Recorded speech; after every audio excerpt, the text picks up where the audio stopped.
Hi guys, welcome back to Man of Cricket LHG. So వాళ్ళ last year వాళ్ళకున్న issues ఏంటి, వాళ్ళ కొత్త కెప్టెన్ పంత్ ఎలా లీడ్ చేస్తాడు, బెస్ట్ వాళ్ళకున్న బెస్ట్ ప్లేయింగ్ టూల్ ఏంటి, ఓవర్సీస్ కాంబినేషన్స్ ఎలా ఉన్నాయి, స్ట్రెంగ్స్ ఏంటి, వీక్నెస్ ఏంటి, ప్లే ఆఫ్ ఛాన్సెస్ ఎలా ఉన్నాయి అనేది అండ్ డీటెయిల్గా డిస్కస్ చేద్దాం. Let's dive in to the video. First of all చూసుకుంటే లాస్ట్ ఇయర్ ఎల్హెచ్జి వాళ్ళు టేబుల్ 7th ప్లేస్లో నిలబడ్డారు. లైక్ 14 పాయింట్స్తో 7th ప్లేస్లో ఉన్నారు. సో లుక్ అట్ వాళ్ళకున్న ఇష్యూస్ చూసుకుంటే like top order batting inconsistency. Urchin Kulkarni try చేశారు, దీపక్ కూడా. సో లైక్ మిడిల్ ఆర్డర్లో ఆయుష్ వర్ధన్ నుంచి పర్ఫార్మెన్స్ రాకపోవడం, ఓన్లీ బ్యాటింగ్లో చూసుకుంటే కేఎల్ అండ్ పురాణ్ మాత్రమే పర్ఫామ్ చేయడం. అలాగే చూసుకుంటే సంజీవ్ గోన్కర్కి అంటే లైక్ కేఎల్ రాహుల్ను ఏదైతే మన హైదరాబాద్ మ్యాచ్లో పవర్ ప్లే 10 ఓవర్స్లోనే 160 రన్స్ కొట్టించారని, లైక్ గ్రౌండ్లోనే తను మీద ఫైర్ అవ్వడం, దానివల్ల టీమ్ ఎఫెక్ట్ అనే మోరల్ అయింది. సో దానివల్ల లేటర్ మ్యాచెస్లో వాళ్ళకు ఇంపాక్ట్ పడింది. సో నెక్స్ట్ ఈ ఇయర్ రీటెన్షన్ చూసుకుంటే ఫస్ట్ ఆఫ్ ఆల్ యాజ్ యూజువల్గా మన కేఎల్ రాహుల్ అనేది వాళ్ళు వదిలేశారు. సో ఏదైతే లాస్ట్ ఇయర్ మనకి ఇష్యూస్ సో దానివల్ల కేఎల్ డిసైడ్ అయ్యాడు బ్యాక్ వచ్చాను. సో వాళ్ళు నికోలస్ పూరాన్ను రిటైన్ చేశారు. నెక్స్ట్ మయాంక్ యాదవ్, అలాగే రవి బిష్నాయ్, అలాగే మోసిన్ ఖాన్, అలాగే Ayush Badoni. So Mohsin Khan and Ayush Badoni uncapped player లిస్ట్లో రిటైన్ చేశారు. నెక్స్ట్ మయాంక్ యాదవ్ను కూడా అన్క్యాప్డ్ ప్లేయర్లో రిటైన్ చేయొచ్చు, బట్ తనకు పొటెన్షియల్ ఉందని తనను తీసుకున్నారు. సో ఓవరాల్గా ఎల్హెచ్జి స్క్వాడ్ చూద్దాం. ఎల్హెచ్జి స్క్వాడ్ చూసి అలాగే ఇన్ డీటెయిల్గా కొంచెం మాట్లాడుకున్నాం, వాళ్ళ పర్ఫార్మెన్స్ ఏంటి, వాళ్ళ క్యాపబిలిటీ ఏంటి అనేది. సో నెక్స్ట్ చూసుకుంటే రిషబ్ పంత్. సో ఆప్షన్లో హైయెస్ట్ రేట్కు 27.5. సో తను హైయెస్ట్ రేట్ తీసుకొని సో తను ఈ టీంకు క్యాప్టెన్ చేశాడు. సో రిషబ్ పంత్ని చూసుకుంటే ఓవరాల్గా ఐపీఎల్లో కెప్టెన్గా చేసిన అనుభవం ఉంది, అలాగే మంచి మంచి నాక్స్ ఆడాడు. ఈ సీజన్లో లైక్ మోస్ట్లీ టాప్ ఆర్డర్ బ్యాటింగ్లో రావచ్చు, opener or one down. Next చూసుకుంటే Nicholas Pooran who did very well. Like Punjab తరపున ఆడాడు, ఎస్ఆర్హెచ్కు ఆడాడు, అలాగే ఎల్హెచ్జికి ఆడాడు. సో మిడిల్ ఆర్డర్లో బ్రూటల్ సిక్సెస్, తను కొట్టిన సిక్సెస్ ఈజీగా అలవోకగా సిక్సెస్ కొడతాడు. నెక్స్ట్ చూసుకుంటే Aiden Markram. So same Punjab and ఎస్ఆర్హెచ్కు లాస్ట్ సీజన్ ఎస్ఆర్హెచ్కి ఆడాడు, అలాగే ఈ సీజన్ ఇక్కడ ఆడుతున్నాడు. సో మోస్ట్లీ ఈ సీజన్ తనకు ఛాన్సెస్ ఎక్కువే రావచ్చు. సో టాప్ ఆర్డర్లో లైక్ ఆఫ్ స్పిన్ వేయగలడు, అలాగే top order batsmen. Next Mitchell marts, కొంచెం ఇంజురీ కన్సర్న్స్ ఉన్నాయి. So is from Australia. Last season చూసుకుంటే ఢిల్లీ తరపున ఆడాడు. So power play like opening top ఆర్డర్లో మంచి రన్స్ చేయగలడు, అలాగే 1 or 2 or 3 ఓవర్స్ బౌలింగ్ కూడా వేసే క్యాపబిలిటీ ఉంది. నెక్స్ట్ చూసుకుంటే మాథ్యూ బ్రిడ్జ్కి. సో తిను ఫ్రమ్ సౌత్ ఆఫ్రికా. టాప్ ఆర్డర్లో మంచిగా బ్యాటింగ్ చేయగలడు. ఇఫ్ ఇన్ కేస్ ఎవరికైనా అవసరం ఉంటే తను బ్యాకప్ ప్లేయర్గా ఉంటాడు. అలాగే రీసెంట్గా ఈవెన్ ఛాంపియన్స్ ట్రోఫీ ముందు లైక్ 1 daysలో పాకిస్తాన్కి అగెన్స్ట్గా 150 డెబ్యూట్ మ్యాచ్లోనే 150 స్కోర్ కూడా చేశాడు. నెక్స్ట్ చూసుకుంటే David Miller. So finisher role, killer the Miller అనేది ఐపీఎల్ ఏం చేశాడు అందరికీ తెలుసు. సో నెక్స్ట్ చూసుకుంటే ఆయుష్ బదోని. సో ఎల్హెచ్జికి చాలా రోజుల నుంచి ఎల్హెచ్జితోనే ట్రావెల్ అవుతున్నాడు. సో తను లేట్ ఆర్డర్లో ఫినిషింగ్ ఆర్డర్ ఆడచ్చు, అలాగే టాప్ ఆర్డర్లో కూడా ఆడచ్చు. తన దగ్గర చాలా పొటెన్షియల్ ఉంది, కానీ బట్ ప్రూవ్ చేసుకునే ఇంకా అంతా ప్రూవ్ చేసుకోలేదు. సీజన్లో ఒక 3 or 4 మ్యాచెస్ సైన్ అవుతూ ఉంటాడు. నెక్స్ట్ చూసుకుంటే ఆవేస్ ఖాన్. సో ఫస్ట్ ఎల్హెచ్జి ఉంది, నెక్స్ట్ ఆర్ఆర్కి వెళ్ళి మళ్ళీ ఎల్హెచ్జికి బ్యాక్ వచ్చాడు. సో ఆవేస్ ఖాన్ మంచి హార్డ్ లైన్స్ హెడ్ చేయగలడు, అలాగే వికెట్ టేకింగ్ బౌలర్. నెక్స్ట్ చూసుకుంటే Mohsin Khan who did very well left arm. So power ప్లేలో స్వింగ్ చేయగలడు, అలాగే డెత్ బౌలింగ్లో వేరియేషన్స్ చూపించగలడు. So with the ball he is very good. Next చూసుకుంటే Akashdeep who was very good. Okay, so Akashdeep అనేది left arm spinner.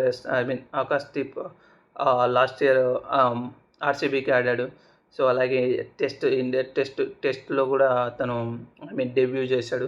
So Akashdeep is మంచి little bit batting contribution కూడా ఉంటుంది. సో ఆకాష్‌దీప్ అనేది మంచి డెప్త్లో బౌలింగ్ చేస్తాడు. వేరియేషన్స్ ఉన్నాయి తన దగ్గర. అలాగే స్వింగ్ చేయగలడు పవర్ ప్లేలో. నెక్స్ట్ చూసుకుంటే Ravi Bishnoi leg spinner. So googlies ఎక్కువగా వేస్తాడు. ఎల్ఎస్జీకి ఎప్పటి నుంచో తను ఎల్ఎస్జీ జోన్ అనే ట్రావెల్ చేస్తున్నారు. Next Mayank Yadav. So speed వేయగలడు, ప్రాపర్ మంచి స్పీడ్ ఉంది. సో దాని దగ్గర లైక్ మిడిల్ ఓవర్స్లో బౌలింగ్ వేసి వికెట్ తీయగలడు. సో తన 145+, 150+ స్పీడ్ వేయగలడు. నెక్స్ట్ చూసుకుంటే అబ్దుల్ సమద్ ఎప్పటి నుంచో మన ఎస్ఆర్హెచ్కి ఆడేవాడు. సో లేట్ ఆర్డర్లో వచ్చి ఫినిషింగ్ టచ్. సో ఫినిషర్గా బ్యాకప్ ఇంపాక్ట్ ప్లేయర్గా యూజ్ చేసే ఛాన్సెస్ ఉన్నాయి. నెక్స్ట్ ఆర్యన్ జూయల్. సో తిను వికెట్ కీపర్. డొమెస్టిక్లో మంచి రికార్డ్స్ ఉన్నాయి. ఒక సెంచరీ కూడా ఉంది. నెక్స్ట్ చూసుకుంటే రాజవర్ధన్ అంగేరికర్.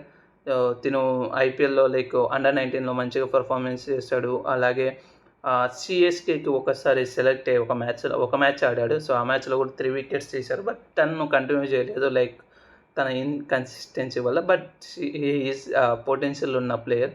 సో తనకు ఛాన్సెస్ రావడం కష్టం. సో మెయిన్లీ బ్యాకప్గా ఉంటాడు. నెక్స్ట్ చూసుకుంటే షబాజ్ అహ్మద్. సో క్రోనాల్ పాండే ఏదైతే రోల్ ఉందో సేమ్ తనకు షబాజ్ అహ్మద్కి ఇయర్ ఆ రోల్ ఉంటుంది. So with little bit batting contribution, అలాగే స్పిన్నర్గా ఉంటాడు. నెక్స్ట్ చూసుకుంటే యువరాజ్ చౌదరి. సో తిను ఆల్రౌండర్, ఫాస్ట్ బౌలింగ్. అలాగే అర్సిన్ కులకర్ని చూసుకుంటే is from Maharashtra. Even last year కూడా తిను ఉన్నాడు. సో ఓపెనింగ్ ఆడాలనుకుంటే ఓపెనింగ్ ఆడచ్చు. సో తిను డొమెస్టిక్లో రుతురాజ్ గైక్వాడ్ అలాంగ్ విత్ రుతురాజ్ గైక్వాడ్ తను ఓపెన్ చేస్తాడు. Next Manipal Siddharth. So last year కూడా తిను ఇక్కడే ఉన్నాడు ఎల్ఎస్జీలోనే. తను ఐ థింక్ ఎవ్రీ స్క్వాడ్లో ఉన్నాడు. బట్ లైక్ కేకేఆర్ కూడా ఇంతమంది తీసుకున్నాడు. బట్ ఛాన్సెస్ అనేది ఇక్కడే వచ్చాయి. Tamil Nadu player, left arm slow orthodox bowling వేస్తాడు. అలాగే లాస్ట్ ఇయర్ కూడా ఒక 3-4 మ్యాచెస్ ఇంపాక్ట్ ప్లేయర్ వచ్చి మంచిగా పవర్ ప్లేలో బౌలింగ్ కూడా వేశాడు. నెక్స్ట్ చూసుకుంటే షమారీ జోసెఫ్. సో లాస్ట్ ఇయర్ ఎల్ఎస్జీతోనే ఉన్నాడు. బిట్ ఎక్స్పెన్సివ్గా అనిపించాడు. సో ఈ ఇయర్ చూసుకుంటే మోస్ట్లీ తన మీదే భారం ఉండొచ్చు. లైక్ ఓవర్సీస్ స్లాట్లో తను ఒక్కడే బౌలర్ ఉన్నాడు. అలాగే చూసుకుంటే ఏదైతే గబ్బా టెస్ట్లో తను ఆస్ట్రేలియా అగెనిస్ట్గా గెలిపించాడు కదా. సో తినే షమారీ జోసెఫ్. సో ఓవరాల్గా స్క్వాడ్ చూస్తే డీసెంట్గా ఉంది. మంచి కొన్ని చాలా ఇష్యూస్ చూస్తున్నాయి. సో ప్లేయింగ్ 11 చూద్దాం. So playing 11 like mostly this year Rishabh Pant open చేస్తాడు. ఎందుకంటే ఏదైతే సంజు శాంసన్ T20 దృష్టి చూసుకుంటే సంజు శాంసన్ రోల్ కావాలంటే సో రిషబ్ పంత్ టాప్ ఆర్డర్లో మంచిగా పర్ఫార్మెన్స్ చేయాల్సి ఉంటుంది. సో మోస్ట్లీ 1 డౌన్ ఆర్ ఓపెనర్గా వచ్చే ఛాన్సెస్ ఉన్నాయి. So Rishabh Pant along with Mitchell Marsh open చేస్తారు. నెక్స్ట్ చూసుకుంటే మార్క్రమ్ ఓపెన్ చేస్తాడు. ఆ తర్వాత పూరాన్ ఓపెన్ చేస్తాడు. నెంబర్ 4లో పూరాన్ ఆడతాడు. Number 5 Ayush Badoni. So Ayush Badoni number 4లో ఆడే ఛాన్సెస్ కూడా ఉన్నాయి. Like if in case early wickets పడితే సో పూరాన్ కంటే. So Miller. నెక్స్ట్ చూసుకుంటే Miller 6, number 7 Shahbaz Ahmed. So number 7 వరకు వాళ్ళకు బ్యాటింగ్ ఉంది. సో ఎక్స్ప్లోజివ్ బ్యాటింగ్ ఉంది. నెంబర్ 8 రవి బిష్ణోయ్ ఉన్నాడు. Number 9 Mayank Yadav. So number 10 Mohsin Khan, left arm pacer. So number 11 Shamar Joseph. So వాళ్ళకి impact ప్లేయర్స్గా Akashdeep, Siddharth, Abdul Samad, అర్సిన్ Kulkarni ఉంటారు. Like if in case batting collapse అయితే అబ్దుల్ సమద్ ఆర్ అర్సిన్ కులకర్నిలో ఎవరినో ఒకరిని తెచ్చుకోవచ్చు. ఓవరాల్గా చూస్తే ఇది వాళ్ళ 11. So mainly Akashdeep are conditions బట్టి ఆకాష్దీప్ ఆర్ సిద్ధార్థ్ అనేది ప్లేయింగ్ 11లోకి వచ్చే ఇంపాక్ట్ ప్లేయర్గా వచ్చే ఛాన్సెస్ ఎక్కువగా ఉన్నాయి. నెక్స్ట్ స్ట్రెంత్ చూసుకుంటే వాళ్ళ explosive batting order. So Pant, Mitchell Marsh, Nicholas Pooran, Miller. So batting అనేది చాలా ఎక్స్ప్లోజివ్ ఉంది. అలాగే పేస్ అటాక్ చూసుకున్న మంచి పేస్ అటాక్ ఉంది. అలాగే బ్యాకప్ ఉంది. బట్ లైక్ ఇలా మంచి ఇండియన్ పేస్ అటాక్ ఉంది. వీక్నెస్లు చూసుకుంటే స్పిన్ డిపార్ట్మెంట్ అనేది కొంచెం వీక్గా ఉంది. వాళ్ళకు స్పిన్నర్స్ చూసుకుంటే proper spinners Ravi Bishnoi and Shahbaz Ahmed మాత్రమే ఉన్నారు. సో స్పిన్ అనేది కొంచెం ఇష్యూ ఉంది. మార్క్రమ్ నుంచి 1 or 2 ఓవర్స్ ఆఫ్ స్పిన్ రావట్టవచ్చు. అలాగే మిడిల్ ఆర్డర్ అనేది కొంచెం ఇన్కన్సిస్టెన్సీగా ఉంది. అలాగే డెత్ బౌలింగ్ ఇష్యూస్ అనేది చాలా ఉన్నాయి, ఎందుకంటే వీళ్ళు ఇండియన్ ఫేస్ మీద డిపెండ్ అయ్యారు. సో ఫంక్ అయ్యే ఛాన్సెస్ ఉన్నాయి. లాస్ట్ ఇయర్ చూసుకుంటే they did very well, but కొంచెం ఇన్ఎక్స్పీరియన్స్ క్యాంపెయిన్ కాబట్టి కొంచెం ప్రెజర్ పడే ఛాన్సెస్ ఉన్నాయి. అలాగే ఇంజరీ కన్సర్న్స్ ఎక్కువగా ఉన్నాయి, లైక్ మయాంక్ యాదవ్కు, మోసిన్ ఖాన్కు. సో వీళ్ళు ఇంజురీ ప్రాన్స్. సో అవి వాళ్ళ వీక్నెస్. సో ఓవరాల్గా స్క్వాడ్ అన్నీ చూసి వీళ్ళ పర్ఫార్మెన్స్ చూస్తే లైక్ చాలా ఇష్యూస్ ఉన్నాయి, లైక్ సంథింగ్ బ్యాటింగ్, అలాగే కొత్త team, I mean Rishabh Pant. So squad like mostly batting మీదే డిపెండ్ అయ్యింది, బౌలింగ్లో కొంచెం ఇష్యూస్ ఉన్నాయి. సో టీమ్ లుక్స్ లైక్ బాగానే ఉంది, but I feel like playoffs ఉండరు. మోస్ట్లీ ప్లే ఆఫ్స్ అయితే ఛాన్సెస్ చాలా తక్కువ ఉన్నాయి. Mostly there end bottom of the టేబుల్లో ఎండ్ అయ్యే ఛాన్సెస్ ఎక్కువ ఉన్నాయి, లైక్ 9 or 10 అని నేను అనుకుంటున్నా.